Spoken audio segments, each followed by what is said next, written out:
बढ़ते आगे, सरायकेला के मोहनपुर गांव में बीजेपी प्रत्याशी गीता कोड़ा ने जेएमएम समर्थकों पर हमला करने का आरोप लगाया है और आरोप है कि सांसद प्रतिनिधि गणेश कोड़ा, गणेश महाली के साथ बीजेपी महिला कार्यकर्ताओं को भी पीटा गया है और इस दौरान तनाव की स्थिति बनी रही। किसी तरह गीता कोड़ा को वहां से सुरक्षित बाहर निकाला गया। गीता कोड़ा ने गम्हरिया थाना में मामला दर्ज करवा दिया है और इसके साथ ही जेएमएम के कथित कार्यकर्ताओं पर जानलेवा हमला करने का आरोप लगाते हुए मामले की जांच की मांग की गई है।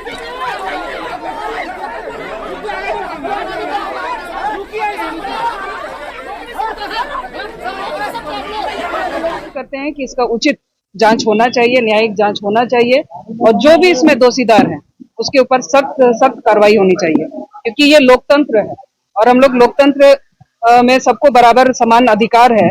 लेकिन इस तरह का अधिकार किसी को नहीं है। आप विरोध कर सकते हैं, अपनी बात रख सकते हैं, लेकिन हथियारों के साथ आप प्रत्याशी को बंधक बनाए, ये कहीं भी न्यायोचित नहीं है और इसलिए हम लोग चाहते हैं कि इसका न्यायिक जांच होना चाहिए। आज उसी संबंध में हमने गम्हरिया थाना में एफआईआर दर्ज करा दिया है और हम लोग चाहते हैं कि इस पर जल्द से जल्द कार्रवाई हो और दोषियों को सजा मिले। मोहनपुर जगह था, यहाँ पर गीता जी पहुंची और जन समर्थन ले रही थी, लोग मिल रहे थे। उन लोग सैकड़ों की तादाद में हरवे हथियार के साथ पूरी प्लानिंग के तहत झारखंड मुक्ति मोर्चा के कार्यकर्ता एक महिला का अपमान किया। एक हो समुदाय की महिला आज राजनीति में आज काफी वर्चस्व रख रही है, उनको बर्दाश्त नहीं हो रहा है झारखंड मुक्ति मोर्चा के नेताओं को। दरअसल सिंहभूम से बीजेपी प्रत्याशी गीता कोड़ा जनसंपर्क अभियान के दौरान ग्रामीण इलाके का दौरा करने के लिए पहुंची थी और कई जगह पर लोग से मुलाकात कर रही थी। लेकिन इसी बीच कई जगह पर सड़क पर आदिवासी लोग जो थे वो खड़े थे ताकि आदिवासी इलाके में बीजेपी प्रत्याशी को घुसने से रोका जा सके। गीता कोड़ा का विरोध कर रहे लोगों से बात की है संवाददाता प्रभंजन कुमार ने। हमारे साथ में गांव के ग्रामीण भी है, हम जानते भी हैं कि इस क्षेत्र पे गीता कोड़ा का गांव वाले जो है वो विरोध दर्ज करा रहे हैं। किन बातों को लेकर वे नाराज हैं उनसे भी जानते हैं। आपका नाम क्या हुआ? होपना बेसरा। बताइए, आज गीता कोड़ा कौन सा गाँव है? मुर्गा घोटू। ये रापचा पंचायत के में अंतर्गत आता है मुर्गा घोटू। तो यहाँ ये जबरदस्ती ये लोग एक संथल गाँव था, वहाँ पे आया था कि अपना ये वोटिंग के प्रचार के लिए। तो हम लोग यहाँ पे उसका विरोध करते विरोध कर रहे। माने ये गीता कोड़ा को हम लोग एक बार जिताए थे भारत, तो वो हम लोग को धोखा दे दी। इनको हम लोग एक विरोध करते हैं, यहाँ इसका कोई नहीं है। जिधर यहाँ आदिवासी बहुल क्षेत्र में बीजेपी पार्टियों के घुसना वर्जित मना है, इसलिए हम लोग इसी चीज का विरोध करते हैं कि बीजेपी पार्टी जितने भी है इस गांव में ना घुसे। इसलिए हम लोग इसलिए यहाँ पे धरना दिए। अभी आया देखने के लिए आया कि झांकने के लिए आया? कुछ मतलब क्या समस्या यहाँ पर? समस्या बहुत समस्या है। आज तक संसद से कुछ भी नहीं काम हुआ है, कुछ भी नहीं। पूरा बुरुडी पंचायत चाहे रापचा पंचायत, आप भी पूछ सकते हैं कि कौन सा संसद के नाम से कौन सा विकास हुआ है बोल के। और गांव वालों का साफ कहना है कि जब गांव में विकास नहीं है तो फिर वोट नहीं है। प्रभंजन कुमार, न्यूज़ 18, गम्हरिया प्रखंड। और इस मामले पे अभी का आपको बड़ा अपडेट बता दें, बीजेपी प्रत्याशी गीता कोड़ा पर हमला मामले को लेकर बीजेपी प्रतिनिधि मंडल ने निर्वाचन आयोग को एक ज्ञापन सौंप दिया है। बीजेपी नेताओं ने निर्वाचन आयुक्त को घटना के वीडियो का पेन ड्राइव भी सौंपा है, जिसके बाद निर्वाचन आयोग ने जांच के आदेश दे दिए हैं। ये तस्वीर हम आपको दिखा रहे हैं उस वक्त की जब बीजेपी के प्रतिनिधि मंडल ने मुलाकात की थी। निर्वाचन आयोग को जांच के लिए मांग की है और इनकी तरफ से कहा गया है कि जो वहां पर घटना घटी उसका वीडियो भी बनाया गया है और उस वीडियो को भी सौंप दिया गया है ताकि उस पूरे मामले को देखा जा सके और उस पर गंभीरता से जांच हो सके।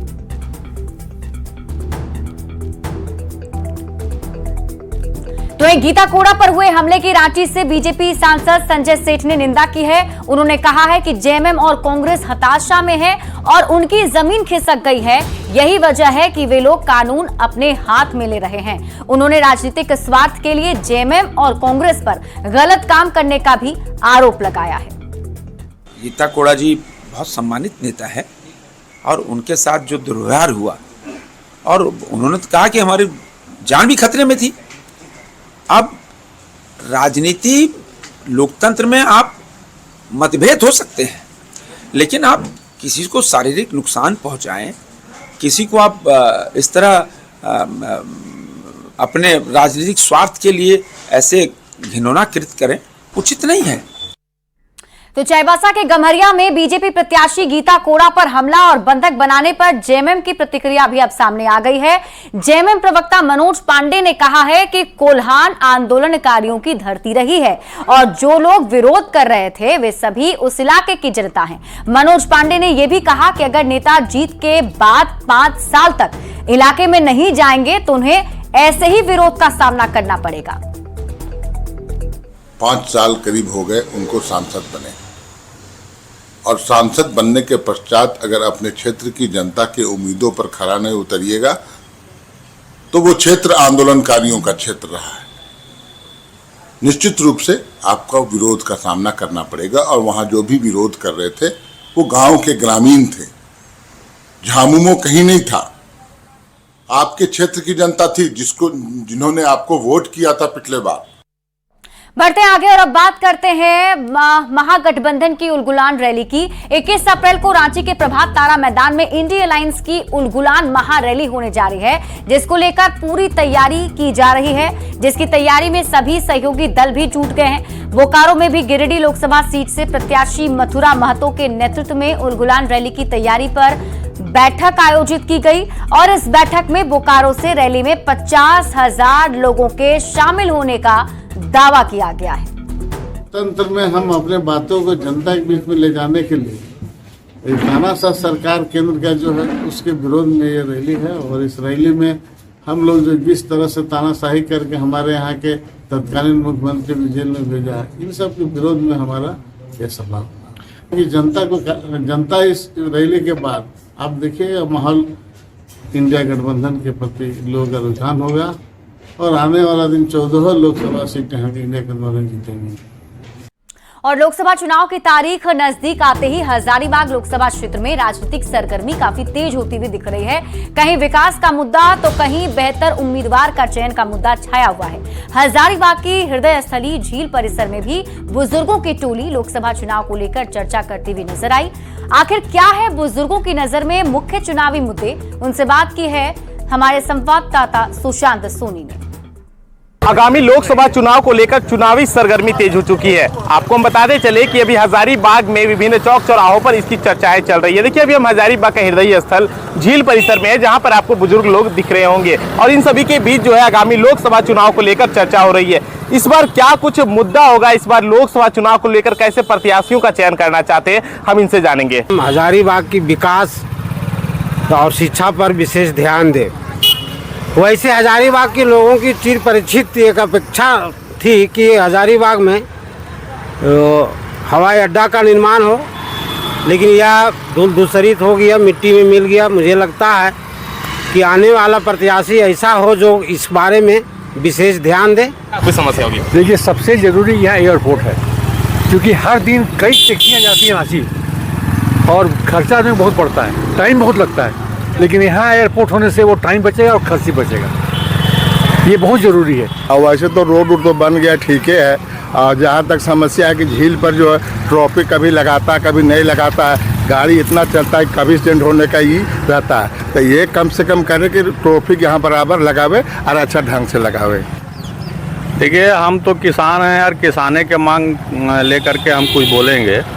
सरकार सिर्फ चकलाबंदी कर दे और कुछ नहीं करे, किसान सुखी हो जाएगा। यहाँ का ज़मीन टुकड़ा टुकड़ा में है, 2 कट्ठा 3 कट्ठा 5 कट्ठा कोई भी खेती कर नहीं पाता है। ये भी झील है उससे बड़ा, सिर्फ एक रोड बना दे वहाँ पर, वो जो जेलर का जो है उसका एक रोड बना दे तो ये भी एक वो प्लेस हो जाएगा घूमने के लिए। एक भी शौचालय यहाँ नहीं है, किसी को शौच जाना है तो या तो गढ़ा में जाएगा, आने तो फिर जैसे तैसे व्यवस्था अपना करेगा। अब देखना यह होगा कि जो चुनाव के बाद कैसे प्रत्याशियों का चयन किया जाता है और हजारीबाग के विकास में क्या कुछ गति आ पाती है। सुशांत सोनी, न्यूज़ 18 हजारीबाग। और इसी बीच रुक कर लेते हैं बड़ी खबर की। बड़ी खबर गिरिडीह से है, जहां पुलिस टीम पर हमला किया गया है। देवी थाना क्षेत्र के जलखरियाडीह में पुलिस टीम वारंटी को गिरफ्तार करने गई थी और इस दौरान वारंटी के परिवार के सदस्यों ने पुलिस टीम पर ही हमला बोल दिया। इस हमले में एक पुलिस जवान के साथ एक चौकीदार भी घायल हो गया है, जिनका इलाज स्थानीय अस्पताल में चल रहा है। इस हमले के बाद एक्शन में आई पुलिस ने ताबड़तोड़ छापेमारी की और 5 आरोपी को गिरफ्तार कर जेल भेज दिया है। सभी आरोपी बजगुंदा मिस्त्री टोला के रहने वाले हैं। लोहरदगा के सेना थाना क्षेत्र में विधवा की धारदार हथियार से हत्या कर दी गई। बता दें कि मृतक की दिव्यांग बेटी के साथ कुछ महीने पहले गांव के 2 युवकों ने दुष्कर्म की घटना को अंजाम दिया था। शिकायत करने पर आरोपियों को जेल भी हुई थी। परिजनों का आरोप है कि जेल भिजवाने के बाद उसका गांव के ही कुछ युवकों से विवाद चल रहा था, जिसमें हत्या कर दी गई है। पुलिस ने शव को कब्जे में लेकर पोस्टमार्टम के लिए भेज दिया है और आरोपियों की तलाश शुरू कर दी गई है। हम लोग को फोन के माध्यम से पता चला, तो हम लोग गए घटनास्थल पे फुलगड़ी, वहाँ पे देखे कि इनका सिर काटा हुआ मिला। तो फिर हम लोग वहाँ तत्काल अपना कार्रवाई करते हुए हम लोग फिर पोस्टमार्टम के लिए यहाँ सदर अस्पताल लाया गया और विरोधी के प्रति अभी कानून चल रहा है कार्रवाई, और जितना जल्द ही उनका पे मतलब पकड़ा जाएगा। गुमला से बड़ी खबर है, जहां मेला देखकर लौट रही महिला से दुष्कर्म की वारदात को अंजाम दिया गया है। सदर थाने में मामला दर्ज करा दिया गया है। आपको बता दें 11 अप्रैल को दुष्कर्म करने का आरोप है। सरहुल मेला देखकर महिला वापस लौट रही थी और तभी इस वारदात को अंजाम दिया गया। पीड़ित की मेडिकल जांच भी करा दी गई है।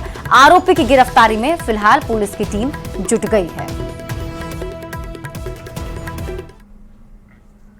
खबर रामगढ़ से है, जहां रांची रामगढ़ 4 लेन पर रामगढ़ थाना क्षेत्र में लोहा लदे कंटेनर में आग लग गई। दरअसल कोठार ओवरब्रिज के पास कंटेनर ने अपने आगे चल रहे टैंकर में ठोकर मार दी थी, जिसके बाद कंटेनर में भीषण आग लग गई। इस घटना में कंटेनर का ड्राइवर भी झुलस गया है। आग लगने की जानकारी फायर ब्रिगेड को दी गई, जिसने करीब 1 घंटे की मशक्कत के बाद किसी तरीके से आग पर काबू पाया, लेकिन तब तक कंटेनर का केबिन और इंजन पूरी तरह जलकर राख हो चुका था।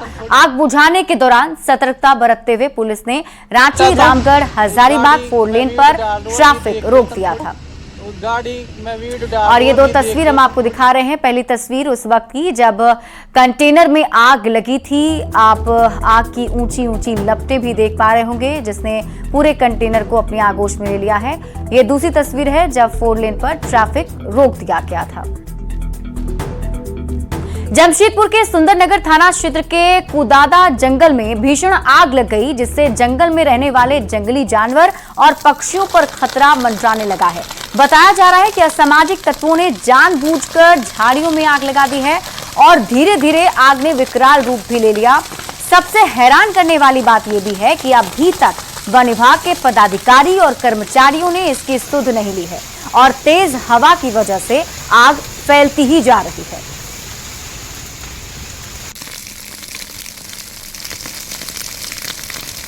धनबाद पुलिस ने बालू तस्करों के खिलाफ बड़ा एक्शन लिया है, जहां एसओजी ने पूर्वी टुंडी, मनियाडीह और सरायढेला थाना क्षेत्र में छापेमारी की। इस दौरान 6 से ज्यादा बालू लदे हाईवा को जब्त किया गया। साथ ही मौके से 11 लोगों को गिरफ्तार किया गया। टीम ने मनियाडीह थाना क्षेत्र से भी 2 जेसीबी और 1 हाईवा को जब्त किया है। वहीं सरायढेला थाना क्षेत्र से एक अवैध कोयला लोडेड ट्रक को पकड़ा गया है। पुलिस ने मुखबिर की सूचना पर यह कार्रवाई की है।